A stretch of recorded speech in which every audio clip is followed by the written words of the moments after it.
project of which this webinar is part of. It's part of the LIFE project, European Networks for Private Land Conservation, which is a 4-year LIFE project.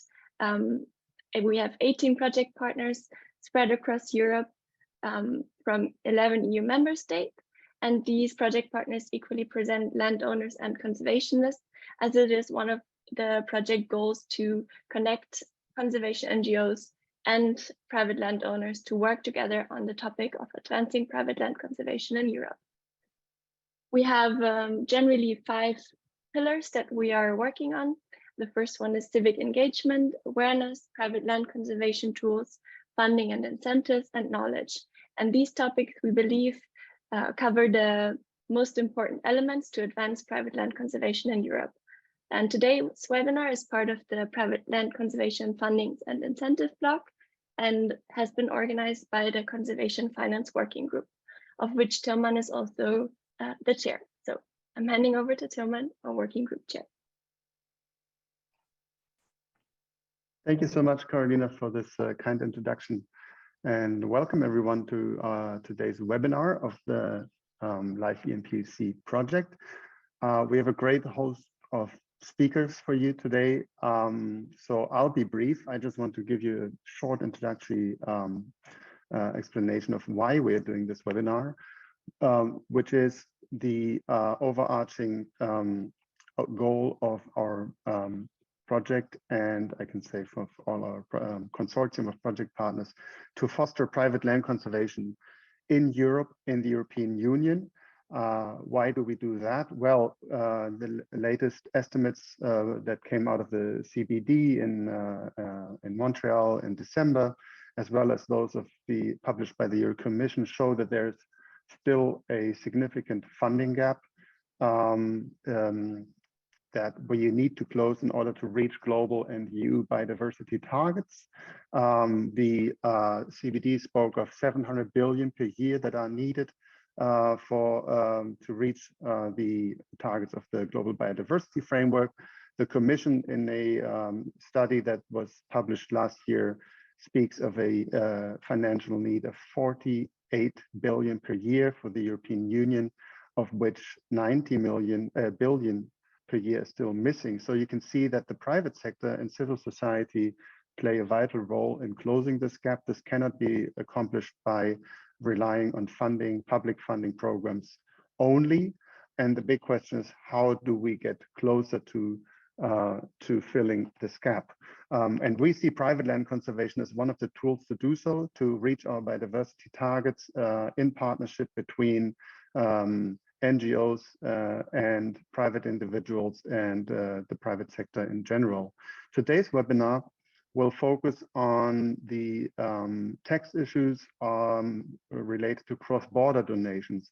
As you all know, the civic sector in conservation relies heavily on financial support from philanthropic sources. And as our world is globalized nowadays, and nature conservation has always been a global issue, these kind of funding interests go beyond national boundaries. And we are interested in how we can support the development of a level playing field for all conservation NGOs across Europe to increase their revenue source and to improve private land conservation across borders. So without further ado, I'll introduce our first speaker today, which is Dr. Meenakshi Fernandez. She is an economist in the European Added Value Unit of the European Parliament's Research Service, where she regularly carries out forward-looking assessments of policy proposals made by the Committee of the European Parliament, with a focus on estimating the potential gains of action at the EU level. Dr. Fernandez holds a PhD in policy analysis from the Pardee Rand Graduate School, which I think is in California, if I am informed correctly. And she holds a BA in economics from the University of Chicago. She's also one of the co-authors of the study, A Statute for European Cross-Border Associations and Non-Profit Organizations, that she will tell us more about in her presentation. Mina, the floor is yours.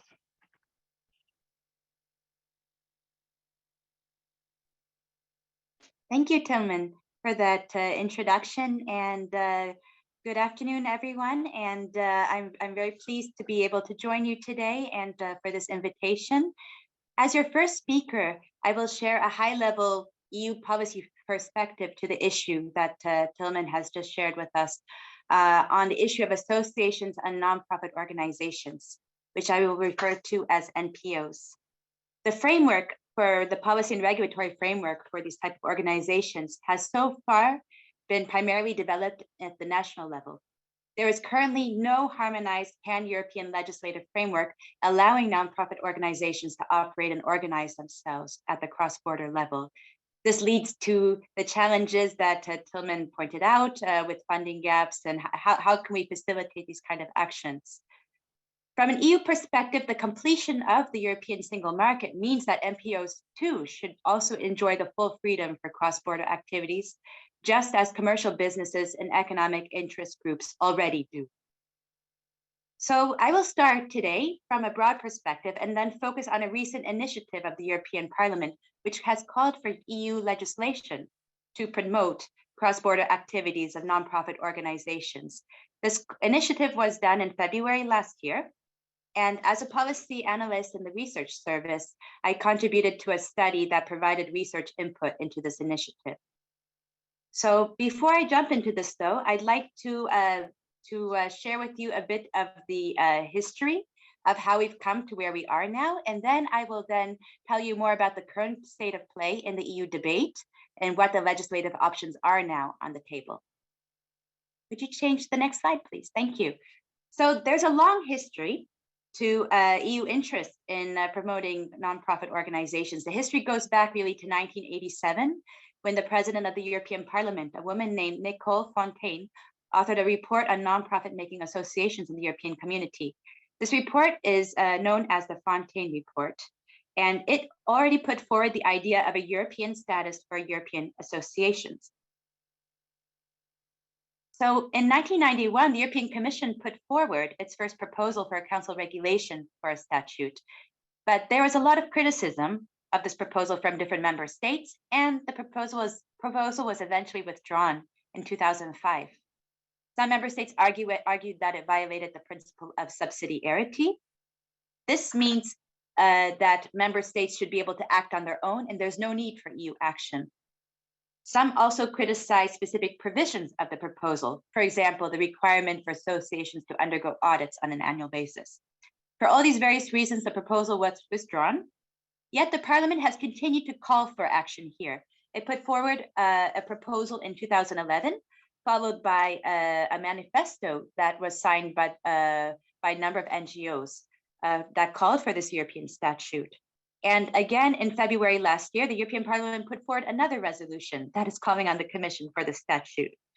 In this resolution, it identifies the need to introduce a new legal form at the EU level to set rules on the establishment, the transparency, the accountability, and the governance of a European association. And these are for associations overall in general, and these can include associations in different sectors.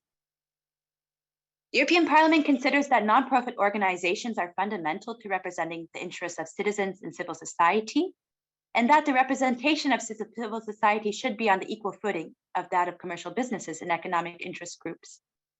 It should also include both membership and non-membership based associations, which is also an area of contention. The European Parliament highlights often the Article 63 of the Treaty on the Functioning of the European Union that enshrines the freedom of association at all levels and protects nonprofit organizations against discriminatory, unnecessary, and unjustified restrictions regarding the financing of activities, which is key to the discussion today. Following the European Parliament's initiative, the Commission is expected to put forward a proposal this year. We are expecting to see it between April and June. So it will be in the next quarter already. So I'd like to share just a bit of data just to set the scene on nonprofit organizations. Our study found that there are about 5,000 international nonprofit organizations in the EU, which are on average each is operating in about 9 member states. And they cover a wide range of sectors. Today we're talking about private land conservation, but it's really very broad. It's a big sector. They promote different areas of civil society. Next slide, please. What's also interesting is that the numbers are really growing over time. Here in Brussels, where I'm based, there are a growing number that represent various economic, civic, cultural, educational, environmental, or regional interests. There are also cross-border regions that draw on civil society activities that are facilitated by NPOs. So while the amount of cross-border financial flows has increased substantially over the last decade, in line with the increase of international NPOs, the funding levels are still well below domestic levels. And this is because of a variety of legal and administrative hurdles. I don't need to go into detail with these with you because you're very aware, I'm sure, but just to mention a few, it's not just about tax incentives, it can also be about opening bank accounts, accessing public benefit measures, hiring staff, and there's a variety of different problems. Our study identifies 4 key problems that are that we kind of group together everything and which is important for EU action to address. The first is that we lack a consistent set of definitions and data in NPOs. There's a wide diversity. I think the slides can be pulled down now. I can just speak to the camera. It's nice to see people too. Thank you. So there's a wide variety of types of NPOs, and there's just a huge diversity. We don't have data and also up-to-date information on activity, expenditures, and revenue. It's important to have a sense of how big the sector is and to understanding how much they're affected and what the benefits of policy action can bring. The second problem is the fragmented approach to tax exemptions, which is a key issue for today. And while establishing and registering an NPO is relatively straightforward, let's say relatively straightforward, obtaining tax exempt status is more demanding, and there's very big differences across member states. The differences are driven by 2 issues. One is about the definition, the sectoral border between what's private for profit or business, and the second is the border with the political system in place. The third issue we investigate in our study is about the barriers to cross-border charitable donations more broadly. And here it's that member states recognize the need to regulate these cross-border contributions, but they differ in how they do it. And in general, there's a big difference in tax law in countries. Some discourage NPOs to even build up and manage financial reserves or investment, which makes longer-term planning difficult. And there's a lot of, this leads to major disincentives. And so tax exemptions on charitable donations typically only apply to tax resident entities and not those from other countries. You're very aware of these issues. This relates to the fourth issue we identified, which is quite key. And this is about comparability procedures. Most member states do not offer a formal or uniform approach to testing comparability. This is how they recognize if a foreign charity can be recognized as a charity. The competent tax authority typically does it on a case-by-case basis. And this leads to a lot of legal uncertainty. This also creates a lot of compliance and legal costs for NPOs. It falls primarily on them, on the charity, because they must become familiar with the national legislation.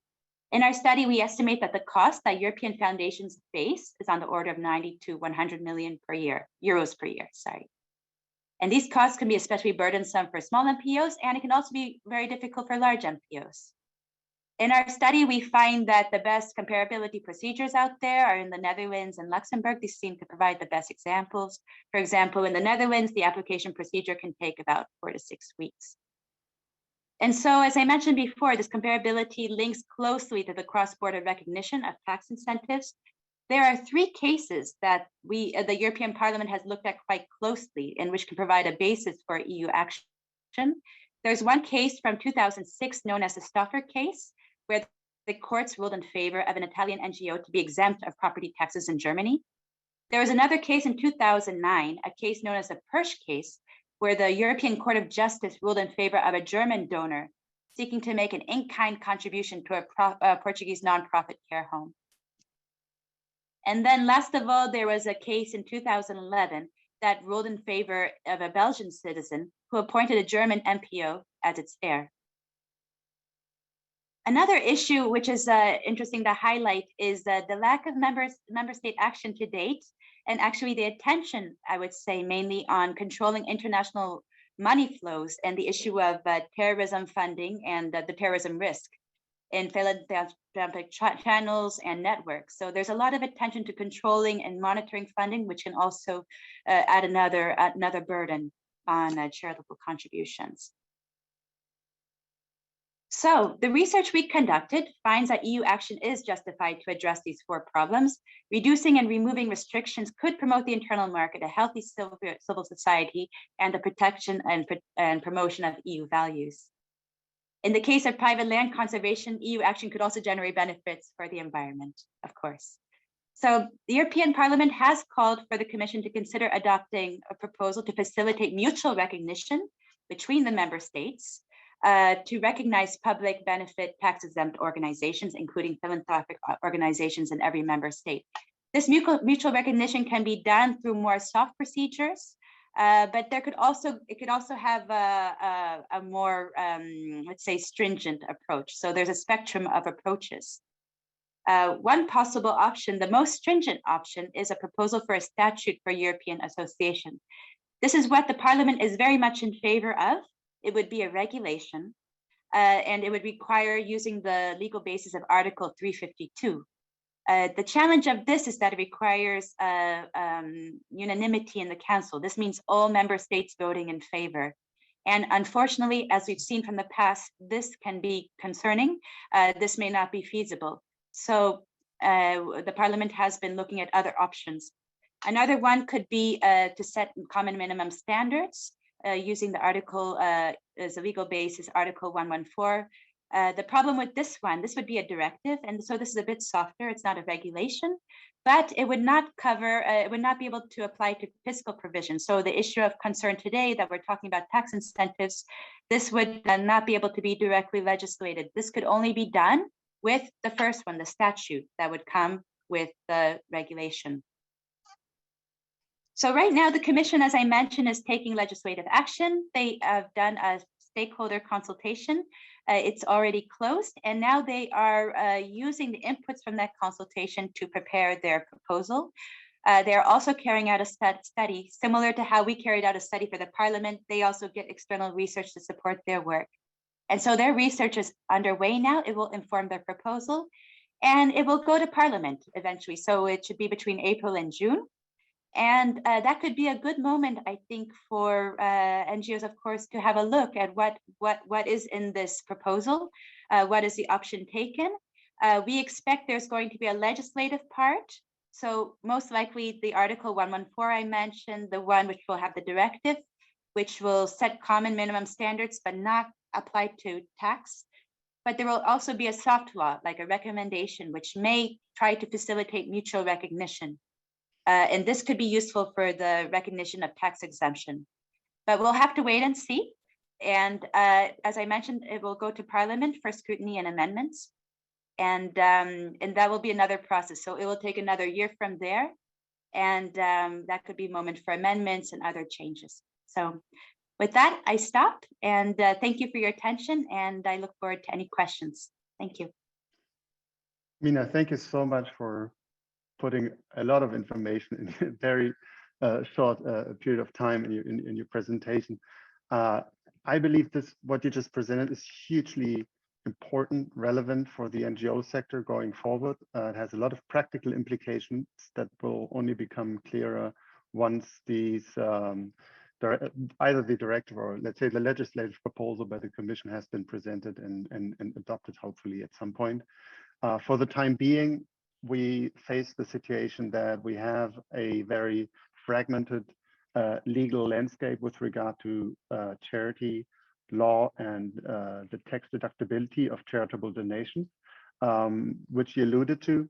the fact that NGOs that act on an international level, be it they receive donations from outside of their own jurisdictions, be it that they have projects outside of their own jurisdictions, have to go through a case-by-case eligibility test with the tax authorities in these countries or their own country, shows how difficult it is to operate internationally across borders at the moment. I'm being mindful of your time. I know you have other appointments this afternoon, and we were being told that we should move the Q&A related to your presentation to right after your presentation. So I'm opening the floor to questions, if there are any, addressed to Mina, because unfortunately she will be she'll have to go. I don't know exactly when, but she won't be around for the Q&A later. So are there any questions directed at Mina right now? I don't see any in the Q&A or in the chat, but I'm also asking my co-host if there's anything I'm not aware of, unless otherwise we can also address them in written form, I'm sure later on. And okay, there doesn't seem to be a question right now for you, Mina. So thanks so much for your time. Is there anything you would like to add? Thank you, Tilman. I'll be happy to share the study and the information on the initiative and answer any questions later on in writing, no problem. Excellent. Thanks so much, Mina. And with that, we move from the very, let's say, high-level political level to the more practical one. So you heard about the policy context in which we are operating right now and the attempts by the European Parliament, the European Commission to alleviate the pain of international NGOs at the moment. However, there have been other attempts to work with the given situations, and they have found quite creative solutions to how to facilitate cross-border donations and reply to the interest of the donors to receive tax certificates for, or I should say, donation certificates that they can use in their tax declarations. One example of that, and we are very happy that we can present it to you today, is that of Transnational Giving Europe. And Anne-Laure Paco is the network manager of TGE. She holds a Master of Public Policy, Cultural Policy and Management from Sciences Po. She also has a BA in Art History from the University of Sydney. So another very internationally educated speaker today. And she's worked for renowned organizations such as the Fondation de France and BNP Paribas Wealth Management before she joined Transnational Giving Europe. Andor, we're very happy to have you today, and you'll explain to us a little bit how Transnational Giving Europe helps both the charities and the donors to connect across borders. The floor is yours. Thank you, Tilman. It's a pleasure to be here with you today and to follow up on Dr. Fernandez's presentation. It was a perfect segue to my part indeed. So I'll just be sharing my screen now.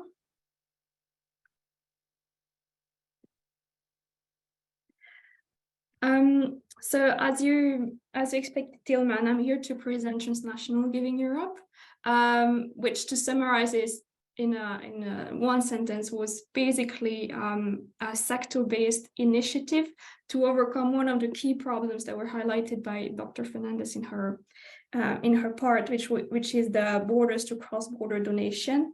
And the lack of single market for philanthropy. So Transnational Giving Europe was set up in the 90s by a group of foundations, Crossborder Foundation in Belgium, Fondation de France in France, Charities Aid Foundation in the UK, and then another Dutch foundation.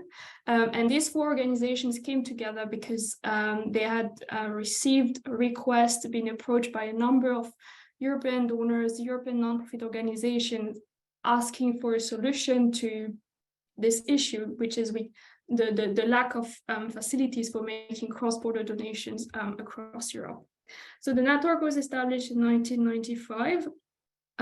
Its key mission is to enable donors, both corporations and individuals resident in one of the participating countries to the network, to financially support non-profit organizations in other member states, while also benefiting from the tax advantages available to them in their country of residence. It's a network that has been steadily growing since 1995. We are currently at 19 participating countries, mostly in the EU, but also in the UK and Switzerland. So you can have the map here. And all the foundations we work with are really, let's say, household names. They are grant-making organizations that have a deep knowledge of the philanthropic sector in their country, and are here to provide a door towards fundraising across Europe, which I will explain a bit further in a minute. So why was it so important to set up such a network? Since 1995, we have really seen an increase in terms of demands and queries from donors who want to have the choice and the flexibility to make cross-border gifts and donations. As I said, we work with individual donors, with corporations, and their interest or their entry point to cross-border giving can be very varied. So in the case of individual donors, we can see that more and more the people that contact us, either they have family interests in different countries, maybe they have made investments, gotten to live, expatriated themselves, or did an Erasmus in another European countries and got really to know this other land, got to be in touch with non-profit organizations beyond the national borders, and they want to support them and to give back. We work with multinational corporations, so these companies usually have multiple entities in different European countries, and they want to gather their employees, their staff around a philanthropic action and facilitate their giving to multiple organizations in multiple countries. And obviously, the cause that these donors support, more often than not, they simply do not have any barriers, which make the existence of fiscal, regulatory, administrative hurdles towards philanthropic giving across Europe all the more painful. So if you think about climate change, if you think about poverty, the fight against cancer, etc., the non-profit organizations we work with across Europe, they're really targeting issues that have no borders and for which we should be able to provide support without any issues. So the purpose of the network is to enable European non-profit organizations to have a solution that they can offer their European donors. So be able to conduct their fundraising activity across Europe in a manner that is easy and accessible for their donors. So we can offer both an offline and online donation solution for those organizations. Nonprofits simply can focus on their fundraising activities, going to their European donors, knowing that our partners on our network will take care of all the administrative formalities, all the behind the curtain processes that are related to the tax deductibility of gifts, reporting to national authorities, being in touch with the fiscal regulators and so on. So an organization that is based in Italy doesn't have to know exactly what kind of format should the tax receipt be delivered in Germany, or what sort of report should be made to the French administration, etc., because we are here to take care of all of those things. And then for European donors, the network is there to support their charitable giving activity in a way that is both secure and tax efficient. So the network obviously has to comply with all of our national fiscal regulation, public benefit regulation, and so on. So we conduct a very rigorous due diligence and control framework on the non-profit organization we work with. And this is something we that can reassure our donors. And they also know that by going through our network, then they can benefit from the tax advantages that are available to them in their country of tax residence, as if they were making a home donation. So it does not bear any difference for them whether they support an organization in Croatia versus an organization in France if they live and pay taxes in France.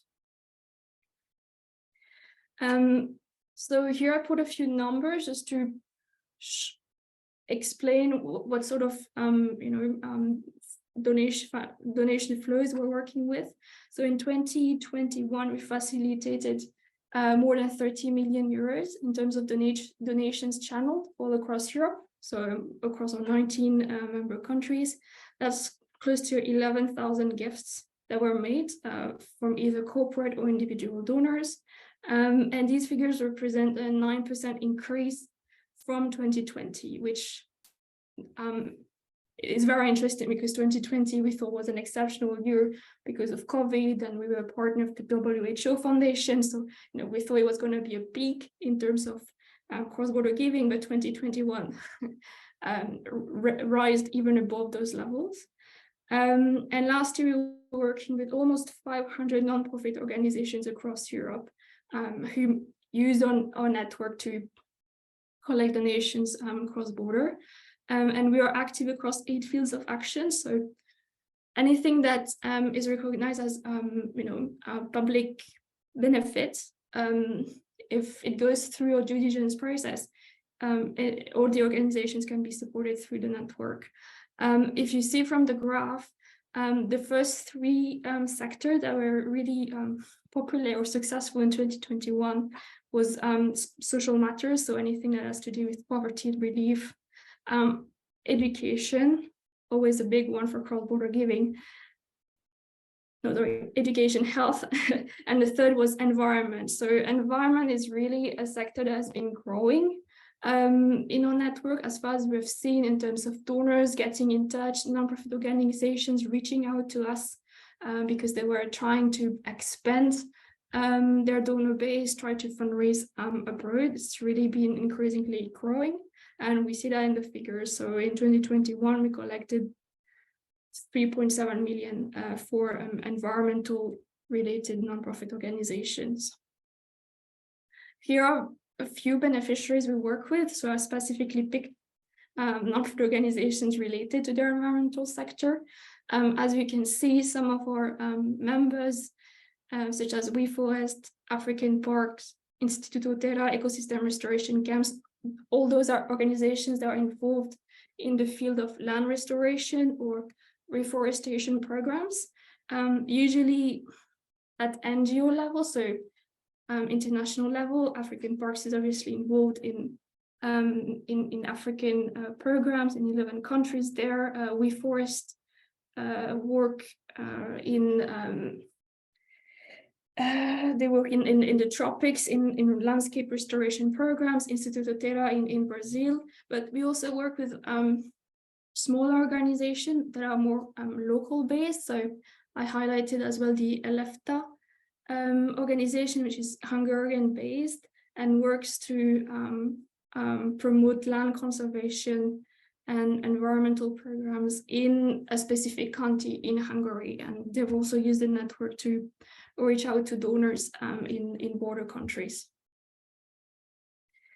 If I focus on the environmental sector specifically, so last year we were working with 76 environmental charities, so that's 9% of the total amount of organizations we work with. And I put a few figures in terms of like money flows going to that specific sector. So as you can see, we were at 6% in 2019, growing to 11% in 2020, and then 12% in 2021. And we expect that the figures for 2022 will be as interesting for this specific sector. Donations were mostly coming from the countries I put here on the slide. So the UK, France, Germany, Belgium, Switzerland, and Spain. those were the countries from which donors were the most generous towards environmental related organizations. And yeah, an example of a success story that I put there was WeForest, so a Belgian-based organization, as I said, working for the preservation and restoration of tropical forests, collected more than 2 million euros through their European fundraising activities over 2019 till 2021. How does it work concretely to make a donation through your network? So here I took the example of a fictional donor. So Anya coming from Hungary to work and live in Brussels. So she is a tax resident in Belgium, but wants to support a non-profit organization in Hungary. So LFTA, for instance. What she will have to do is contact our TG national partner, which is the Kim Baudouin Foundation based in Brussels, make her donation to the Kim Baudouin Foundation, who after conducting a due diligence process will grant the donation made by Anya and other Belgian donors to LFTA in Hungary. And the Kim Baudouin Foundation will then deliver a fiscal receipt to Anya as per the Belgian tax laws and regulations. So it's a simple process for the donor, as they only need to contact their national partner, and for the organization as well, because they're again their only point of contact is the TG national partner. So the issues of language, of multiple regulations, multiple laws do not have to prevent cross-border fundraising activities. And as I was also asked to see if, so TG, we facilitate cash donations, I mean, yeah, money transactions, but I also asked to see if we didn't have an example of an in-kind donation, so a land donation from one country to another. This is really something that is still very rare for us, that does not occur that often, because if the situation is already very complicated for cash donations made cross-border, you can imagine what it is for in-kind donations.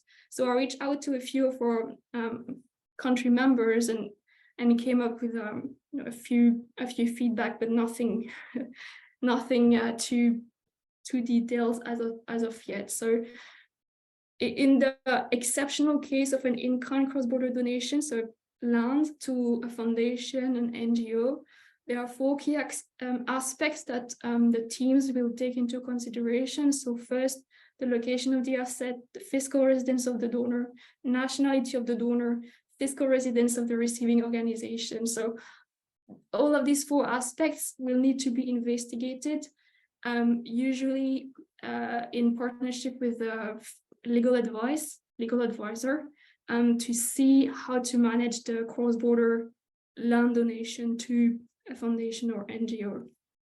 And here I've put examples of 2 examples to explain what I mean. So in the first case, we had a French donor and tax resident who wished to bequest French land to a French foundation, in which case this was a very simple a very simple case without any inheritance taxes coming into play, and was quickly resolved and successfully. And then we have another instance where a Belgian donor and tax resident wished to bequest French land to a Belgian foundation. So here we have the cross-border issue coming into it. And there it was getting more tricky, because you had Belgian inheritance taxes that could come into play, as well as French taxes, but you also have the Franco-Belgian agreement to prevent double taxation that was concluded between the 2 countries. So all of this made a bit of a complicated matter for the recipient organization, and so they have reached out to receive specific legal advice to help them deal with this case. So something that is starting to come up for us, but has been extremely rare till now, and for which we do not have clear-cut answers. Belgium and France will still be fairly easy, because of the agreements to prevent double taxations, but in other instances, if you're talking about another pair of countries, it might be even more complicated. So to be followed up. And yeah, so just if anyone is interested in joining the network and seeing how they can use our tools and solutions to receive cross-border donations or facilitate their European fundraising, just you can reach out to me. You have my contact details, and I can put you in touch with your national TGE partner. Our foundation partners are also there to provide answers if you are wondering how can I best explain the situation to my Slovakian donor, my German corporate donor, etc. So we're also there to try and support organizations that are faced with the situations and do not necessarily how to handle them. So yes, that is it for me. Thank you so much, Anor. Very fascinating. Again, the practicalities of how you connect donors and charities across borders, and hugely important service in our geography. With an eye to the time, I'll be very brief and quickly segue to our next speaker.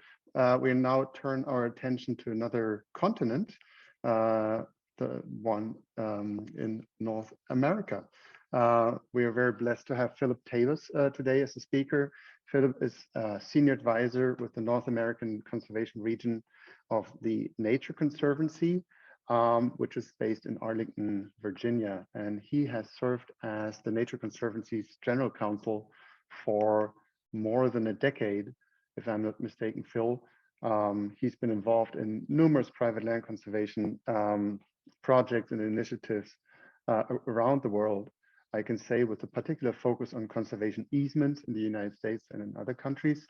He has also worked to secure conservation tax incentive legislation at the US federal level and at state levels in the United States and in other countries. So both pieces to a puzzle that need to be in place in order to make these kind of transactions work for both the NGOs and the donors and the landowners. Phil is a tax lawyer by training and a land use planner. I was interested to learn. He's been a longtime supporter of the private land conservation movement around the world. He's been a staunch supporter of our project and our partnership in Europe, and we're very blessed to have him today and to be able to draw on his wealth of experience and insights. Phil, the floor is yours. First of all, thank you very much, Tillman, for that kind introduction. And it's a pleasure to be here with you to talk about what is a critical challenge facing land conservation throughout the world. And I'd like to share with you the experience of cross-border conservations in North America, and not with respect to telling you how to do it and how to solve all the problems, but to giving you some illustrations of some of the ways in which we've tried to overcome that as a barrier. I'll share my screen.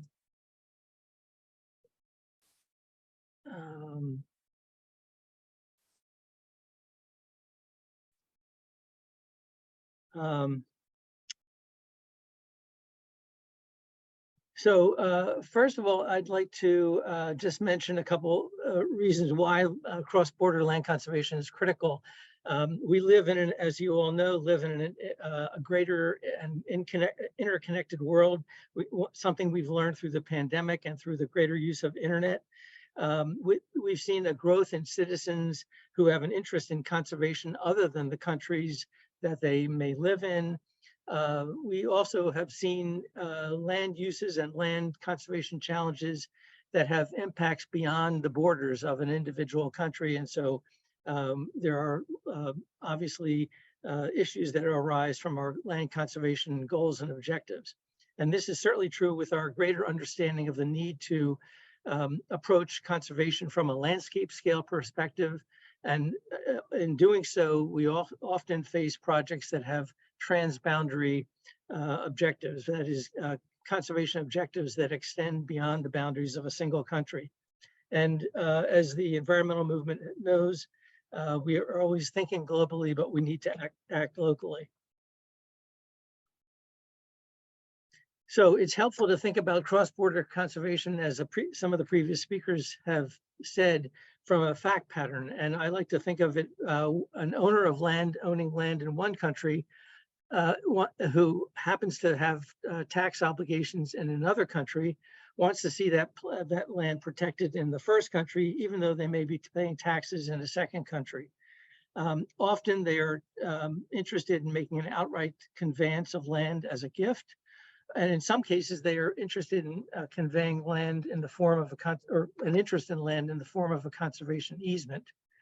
And as the previous speaker has talked about, very commonly, the donors and taxpayers in one country will want to financially contribute to support a charitable conservation organization in another country. So it's helpful to think about these fact patterns as we think about the tax treatment for the ways in which these transactions are structured.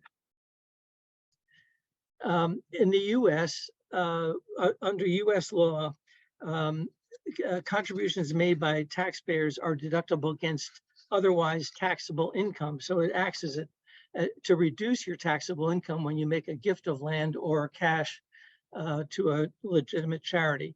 However, one major rule is that those contributions must be to or for the use of a charity created or organized under the US. And so this, the different forms of gifts, these gifts must be made, even though it's a form of land or cash or easements, they must be made to an organization which is created or organized in the United States.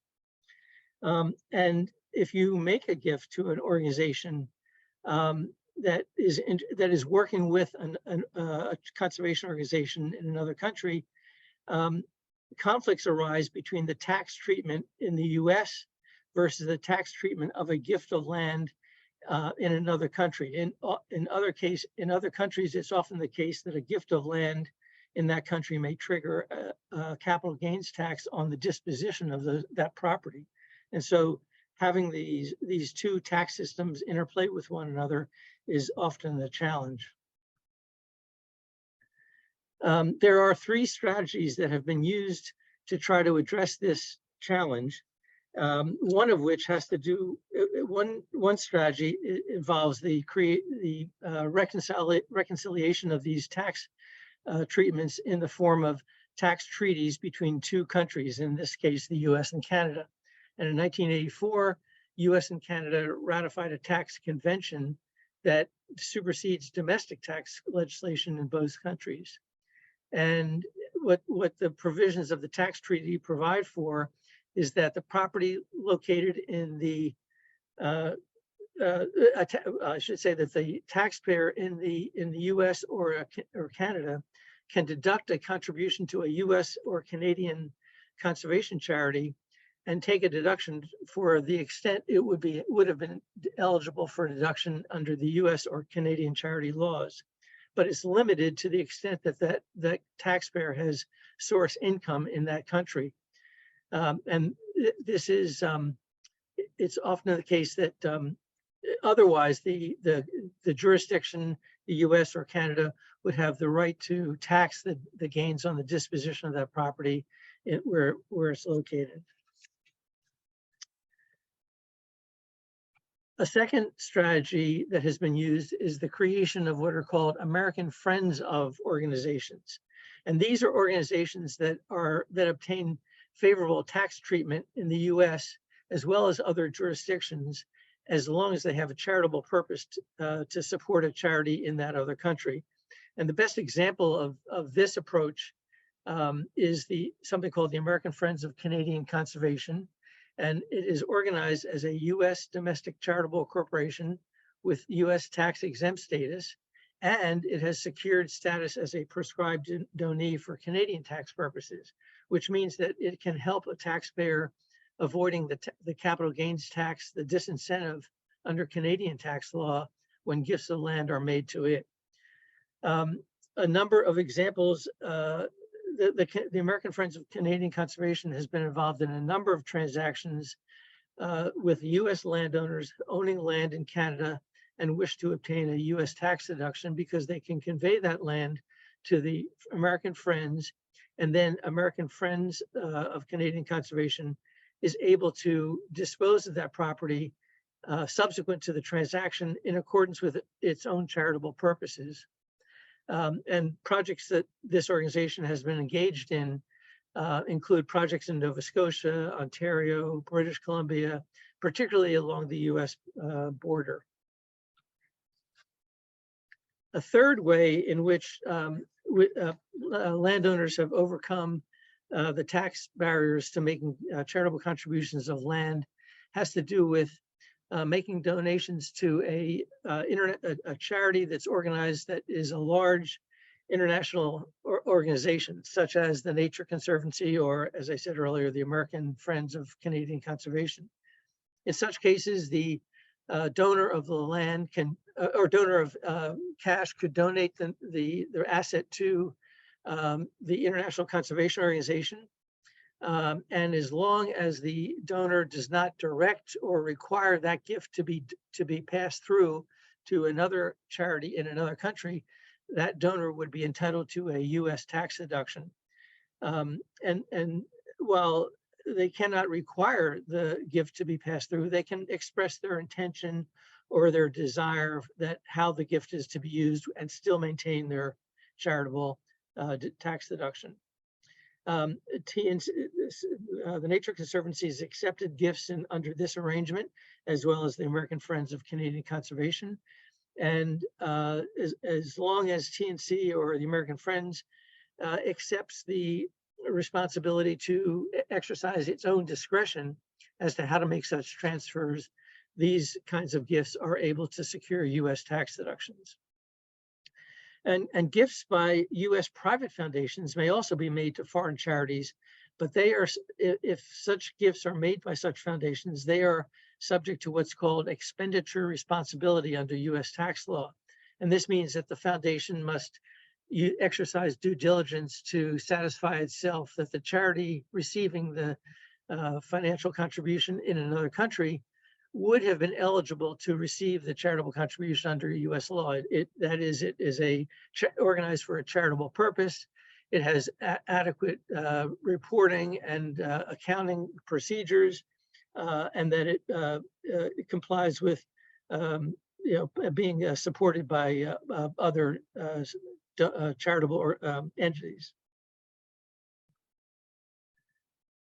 As we've talked about a little earlier, there are some prospects for a universal solution to thinking about cross-border land conservation charity. They might be through UN model conventions, through OECD model tax convention on income and capital, the possible conventions on climate change and biodiversity that have just been recently announced, but will be upcoming again. And even in some other forums like IUCN's Transboundary Conservation Specialist Group or the World Commission on Protected Areas. These are all forums in which this issue could be raised and mechanisms could be established to try to address this problem. And as we've heard earlier from the earlier speaker, there are hopefully initiatives that are being undertaken at the EU level. In any effort to try to address this issue or this challenge and to try to develop strategies to allow for more cross-border conservation transactions, obviously more research is needed. And one of the areas would be to assemble data about the extent of ownership and donors who are interested in such kinds of transactions, and to try to quantify how big the opportunity is to be able to offer incentives to people in one country trying to help conservation in another. And in order to be able to get data about the fiscal impact of charitable giving, that would help be able to advocate for what kind of adverse impact there might be were these policy approaches to be enacted at different jurisdictions. Obviously, there are other examples, as I've tried to explain, that might be used as precedent. And it's always critical to ensure that you have constituents and stakeholders helping to support the initiatives that might be offered to change policies to facilitate these kinds of transactions. So with that, I'll stop, and I'll be happy to answer questions and look forward to the conversation. Thank you. So thank you so much. Again, a wealth of information, a very short period of time. And I hope that we're not overwhelming our audience today with facts and figures. But this is a very complex issue, we perceive this webinar only as an introduction to a longer discussion that will certainly stay with us in the next months and years. I would like to remind our audience that you can always ask questions to the panelists using the Q&A function in Zoom, and they'll be happy to answer them. We heard from Phil about the American Friends of Canadian Conservation, other, let's say, bi-national groups that are registered as charities in 2 countries. This leads us to a similar setup that my dear friend Nat Page will present in a second. He is a zoologist by training, but has worked as a diplomat. And I don't know how that worked out, Nat. Maybe that's another story, but anyway, Nat worked as a diplomat for 14 years and then decided to go back to university, study agriculture, and return to his original farming and nature conservation interests. He has been a farm owner and manager since 1996 in the UK. And in 2004, he helped to establish a foundation called Fundația Adept Transylvania, which is dedicated to protecting Romania's high nature value landscape in the Transylvanian region. They specialize in bringing a range of income streams to support farmers in Transylvania to carry on the traditional land uses that have created and secured this fascinating landscape for centuries now. And we were very happy to visit Transylvania a few years ago with Nat. It's a beautiful place, and it's hugely important what Fundația Adept does. With that, over to you, Nat, and I'm looking forward to learning how you bridge the gap between UK and Romania in the operation of Fundația Adept.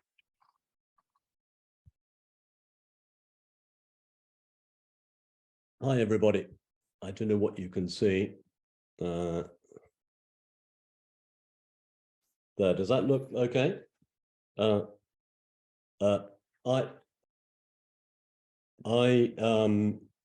can hear me okay? Great. Yes, I hear you. Yeah, good.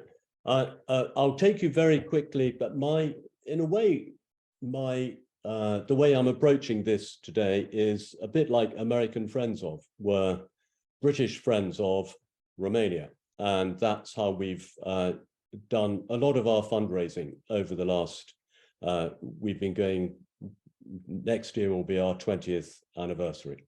And I'll introduce you just for a couple of minutes to the organization, just to give you the context of our fundraising, which is quite important, and then talk about fundraising.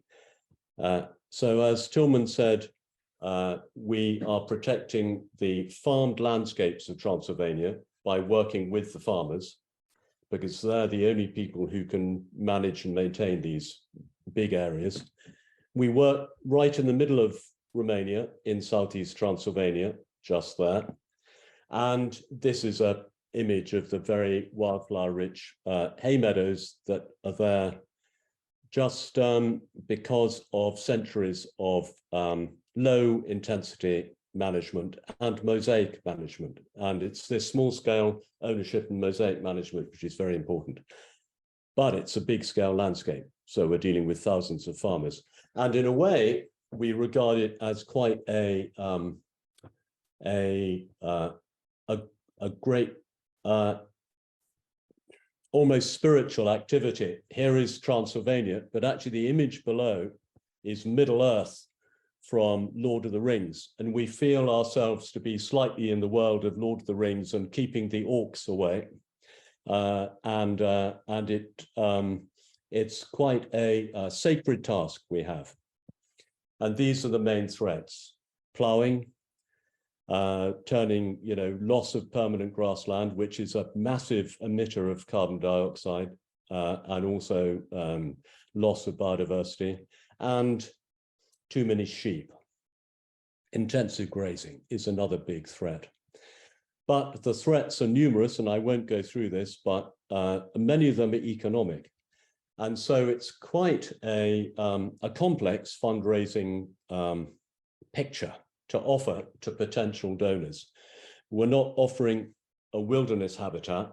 We're looking at farmed landscapes, semi-natural landscapes, and communities, and biodiversity.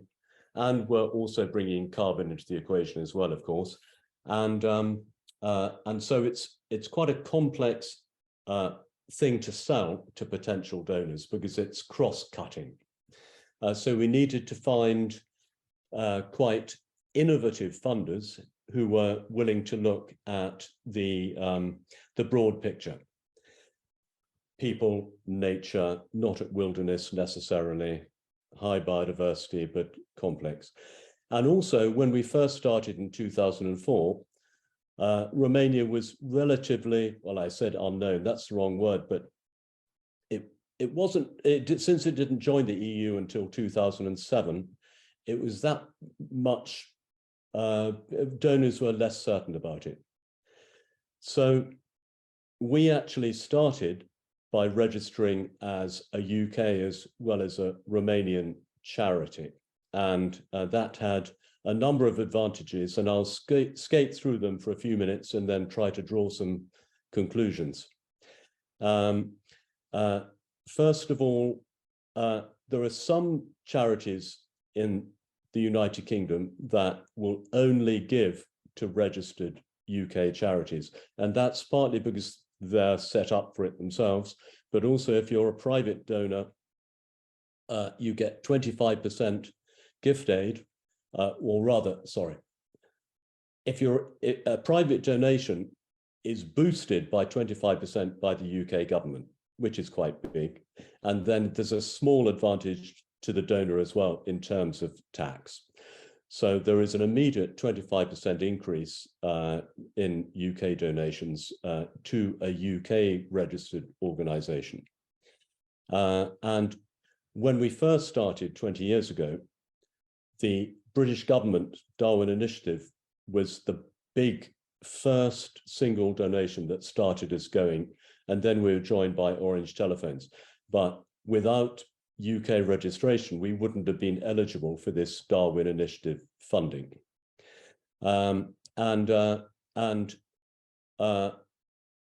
certainly when we started, and even now, I think, philanthropic donations are much more known and established in the UK than they are in Romania. And so we had a big advantage from being registered in the United Kingdom. And it's not only from a tax incentive point of view, but it's also from connections and credibility, and the fact that I'm based in the UK, I'm able to go to meetings, and there is a whole other pool, a much bigger pool to fish in the United Kingdom than there is in Romania. This is a quick look at our funding sources, but I won't spend long on this, but we have state funding, corporate, private funders, and we get funding from our commercial enterprises as well. But drilling down into that, these are the philanthropic donations from outside Romania. And first of all, we had, forget Orange and Darwin, that's our beginning, but first of all, Orange was in Romania, and secondly, Darwin was not philanthropic. But looking at the lower two lines there, we met in the UK an organization called Earthworm. They used to be called the Forest Trust, very interesting organization. And they put us in touch with the French Fondation Carrefour, and they helped us in our contacts with Fondation Orange, which is a French company as well. And without meeting Earthworm in London, these wouldn't have happened. And Carrefour, for example, gave us a donation of 250,000 euros to build a cheese plant to give income to farmers. And it wasn't that easy to raise funds for those kind of purposes. So that was fantastic. European Outdoor Conservation Association, you should all look out for, because they're a very useful source of relatively small funding, 25 to 30,000 euros a time, something like that. But then going to the lower line, all of these are British organizations, apart from International Land Conservation Network, which is a very nice contract we have with the United States. But apart from that, they are all British organizations. And I'm convinced that we wouldn't have got the funding without being UK registered, and also being able to maintain our contacts in the UK. Fauna and Flora International, for example, gave us a very large grant for land purchase, and Sigrid Rousing Trust are giving us core funding, which of course is the holy grail for conservation NGOs. It's core funding. And Adept UK, as a separate organization, has done several quite major fundraising activities, such as raising money to convert from these, very fine, but they're dual purpose dairy cattle, to these. We have an experimental Abilene Angus farm in Romania, where we're showing how conservation grazing can make money and also deliver conservation targets as well. And we have measured the benefits of returning grassland to cattle, haymaking and grazing, away from monotonous sheep grazing, using funds raised from Adept UK. And a new fundraising method we're developing with this organization you see at the bottom, Replanet, is carbon and biodiversity grassland credits. And I think this is, although we're not talking here about philanthropic donations, we are talking about international corporate funding of private land conservation. And we're hoping to raise funds for 25-year annual contracts for whole valleys in our area of Transylvania, using avoidance of loss credits. And this means that farmers are being paid not to plough their land and not to manage it intensively, and they're being given small bonus payments to increase the biodiversity on their land. Different metrics are used, different fauna and flora types are used to monitor regularly what's happening. And it's happening at landscape scale for 25 years. And we are able to design our own small management agreements with farmers. So it's a wonderfully flexible system. And I feel this is a very important element of future conservation. It's, as I said, we're able to design our own management schemes, and therefore we can adapt them to local conditions. And the kinds of payments are similar or perhaps slightly larger than agri-environment payments, and we think they'll be attractive to farmers. So after that quick run through, I just will try to draw a few lessons. And one is that being registered in the UK as well as in Romania offered eligibility for funding. And then the second point is it offered credibility to funders. And one interesting thing is that we had to check with the Charity Commission because we were worried that money raised in the UK, they would disapprove of it being sent to other countries. And the reply was, we, the Charity Commission, positively encourage the use of UK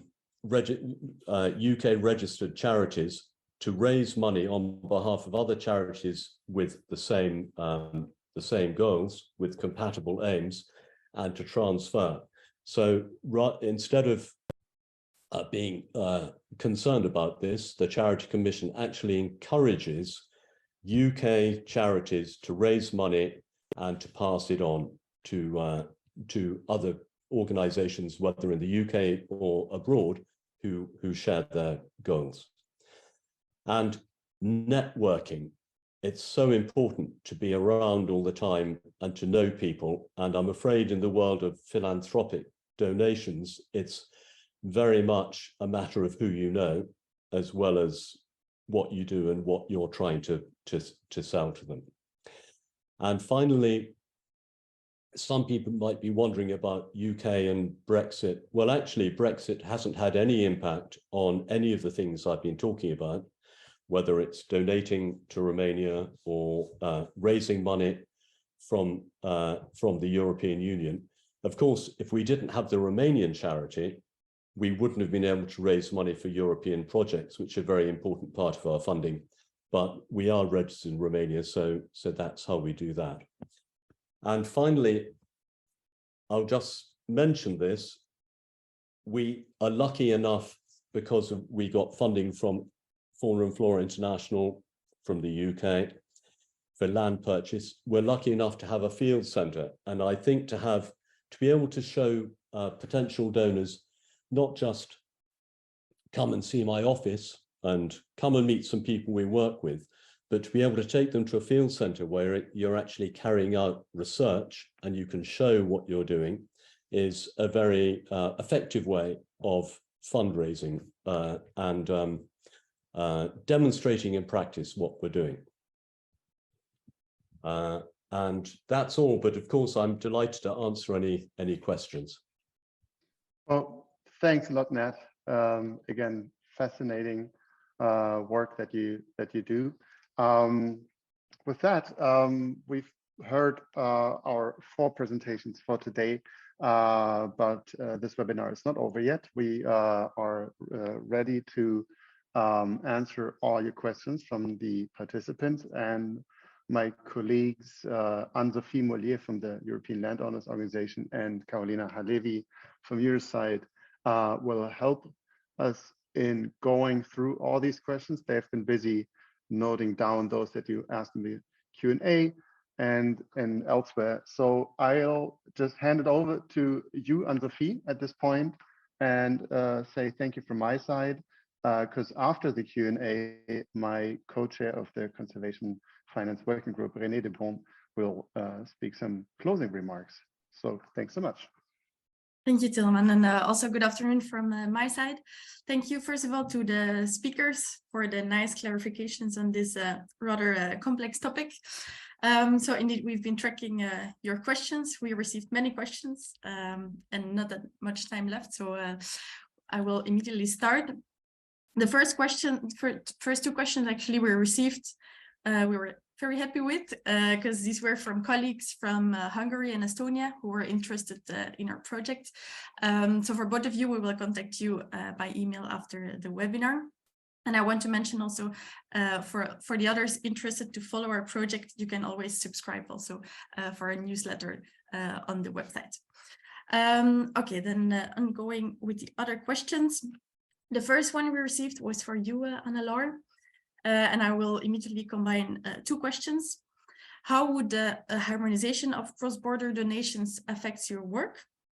And secondly, if a donor funds a charity organization or a project, do you also have a support mechanism to keep them involved in these nature projects? Or do you have any experience with these cases? Thank you. So for the first question, well, we were set up to, as a temporary solution for the lack of harmonization across Europe. So our hope is that at some point we'll simply have to disappear. So yeah, I mean, the harmonization will have a great impact, a very happy one, and then TG network will be done with, at least within the EU. As for that, we also have partners in Switzerland, in the UK. So there is also cross-border giving to facilitate there, but EU-wise, we'll retire. And the second question is not that clear to me. So if a donor were to contact us because they wanted to support a land protection related non-profit organization in another country, we would be there to facilitate their donation. Usually donors already are in touch with the organization in the other European countries, so they have already established a connection. We do not supplement this or replace, we are just there to facilitate the cross-border donation, take care of the administrative side of things, and regulatory work. So I guess it would be up to the donor and the beneficiary organization to continue this conversation and this relationship. Okay, thank you. Second question for you, Phil, and maybe Anna-Laure, you want to add to it afterwards. Can you tell a bit more about the due diligence process that has to be done? Is it common that organizations do not pass this process, or that at a later stage there are some issues? Well, I guess I would say that it's common. The organizations do pass the process because they are in some respects pre-identified as to qualified organizations.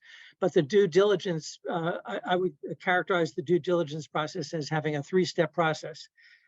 Before the grant, there's try to assess that the charitable purposes of the recipient are similar to the charitable purposes of the donor or the organization in the US. The second step would be to enter into a grant agreement in which there's arrangements that if the grant is not used in an appropriate way, the funds would be returned.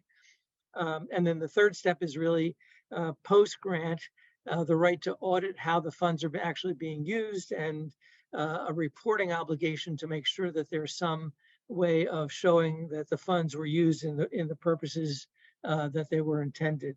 So there's kind of a three-step process, and there's some legal agreements that are made to ensure that the funds or property is used the way it's supposed to be. Okay, thank you, Phil. Anna-Laure, do you want to add from the? Yeah, for my side, we have a double-step due diligence process, which usually ends up positively simply because we have the first step is more or less a filter. So the organization will reach out to their national TGE partners. So a Belgian organization will reach out to the Belgian Foundation, which will conduct a first evaluation. Is the organization registered on the National Register of Nonprofit Organization? Are their activities, are there something that can be approved by other European countries? At this point, we know more or less, okay, religion, it's not something that a French donor will be able to support through TGE, but if we are talking about cultural preservation, no problem. So we have this sort of first due diligence step that really allows us to filter out the applications that we could really not be able to support. And then second is for the donor country to come in and review the application as per the national public benefit laws. So France will take a look at this Belgian organization's application and say, yeah, the activities that describe their mission, their statement or bylaws or whatever, it's something that we are comfortable with, and we can actually regrant a French donation to that organization. Okay, clear. Thank you. Thank you both. Then the next question is for you, Ned. It's more a practical question. How big is the effort of running an NGO registered as a charity in 2 countries? So we suppose you have a double booking, reporting, coordination, as compared to the benefits. Yes, good question. I would say it takes half-time person to run it in the UK. So it is a bit of an investment in that way. And obviously running 2 offices effectively does have admin costs. But in the UK, they're quite low.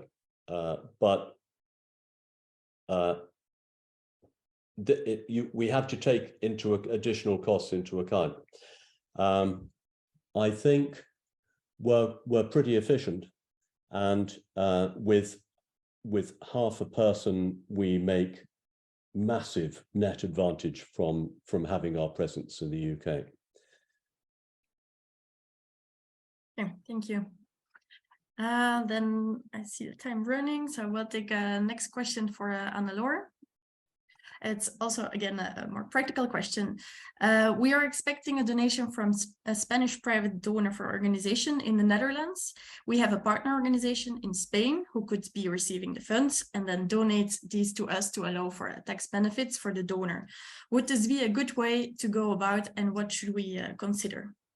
Can you give them advice, Anne-Laure?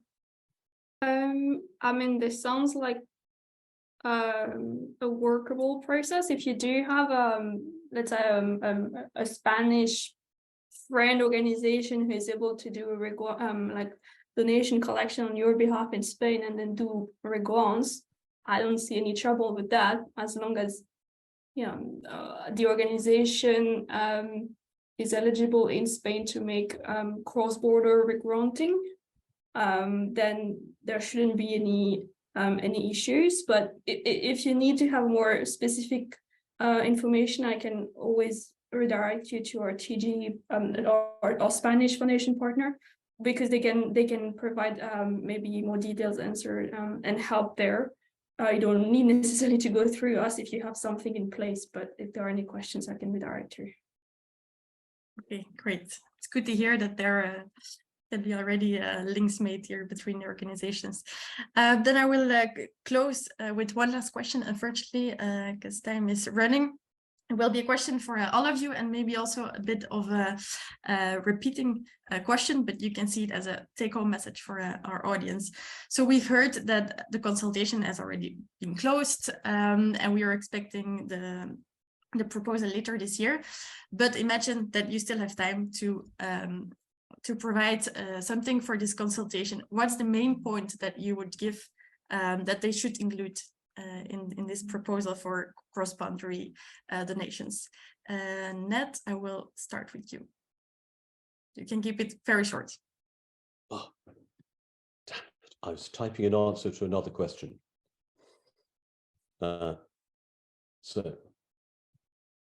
When we can start with Phil. Go ahead. You'll have to ask it again, or I'll follow you, Philip. I would say that it's a question of policy, and I would be trying to secure laws and administrative regulations to enable and foster and incentivize giving for transactions that occur in cross borders. That you need sort of a solution that acts at scale, which requires policy and potential legislation and so on. So that is the approach that I would respectfully suggest. Great, thank you. Anne-Laure, we can continue with you. TG actually took part in the consultation, so we had an interview with the consultants agency in charge of doing the survey. What I told them was that obviously TG is all for a European association status, but we really appreciate spectrum-based approach, in the sense that not all European non-profit organizations would be able or interested in setting up such a status of European status, but that there would be needs for smaller organizations. So I will also pay attention to training for tax officers, because currently they have absolutely no idea how to manage and answer cross-border donation situation. Maybe having like a European website to display information for donors and European organizations on what to do in a cross-border situation, what to do if you have activities cross. So yeah, just having a layered approach to this question. Okay, clear, thank you. Annette, if you want to respond to the question, or you can just give like one main question, key aspect that we should look at in Europe for the future. Tell me the question again, very quickly. So it was a wrap-up question. What would you wanted to add to the consultation for the Commission? Like a take-home message. Yeah. By the way, I've typed a couple of answers on the biodiversity and carbon payments. There were some interesting questions there. I think, as the previous speaker said, a job for Eurosite maybe. We need a European clearinghouse. It would be brilliant to achieve that and have it well publicized, access to everybody. It would be a dream to have a clearinghouse for advice and offering a route for donations as well. I think that's doable, and it would be a really beautiful job for an organization like Eurosite. Okay, great. Thank you. So unfortunately, time is running out. Thank you very much for all the questions. We will have a look at all of them, of course, and please feel free to reach out to us. You have our contact details. You can go to our project website, and we will be happy to get in contact with you or bring you in contact with the speakers. And then at last, I will give the floor to my colleague, René de Bond. René is working for the Federation of Private Land in the Netherlands. And for us, more important, he's the co-chair of our finance group for private land. So René, please, you can have the final word. Okay, Anne-Sophie, thank you very much. I think we had a wonderful webinar, interesting presentations, good questions and answers, good advices. And we make one step forward to support the funding of cross-border private land conservation. And of course, I have a few closing remarks. So please share your questions for follow-up. Which questions do you still have after hearing this discussion? And second, we also are working out a second webinar. It will come up with more focus on the cross-boundary investment side, the private side, investment in other countries, what to do with that. Please give us input and suggestions. They are welcome. And then finally, I invite you to join our network. You can register with our organizations, the European Landowners Organization and Eurosite. You are welcome. And visit our website to learn more. And please register for our LIFE ENPLC newsletter. Then finally, I thank the speakers for their presentations and advice. Thank you. Yeah, Mina is already not on the board anymore, but Anne-Laure, thank you very much. Phil from America, and Nat, Romania, and Great Britain. Thank you. And our webinar team, of course, Tilman, Carolina, Anne-Sophie, you did a great job together. And dear audience, finally, we would like to stay in touch with you. And we also share the sheets. Thank you very much.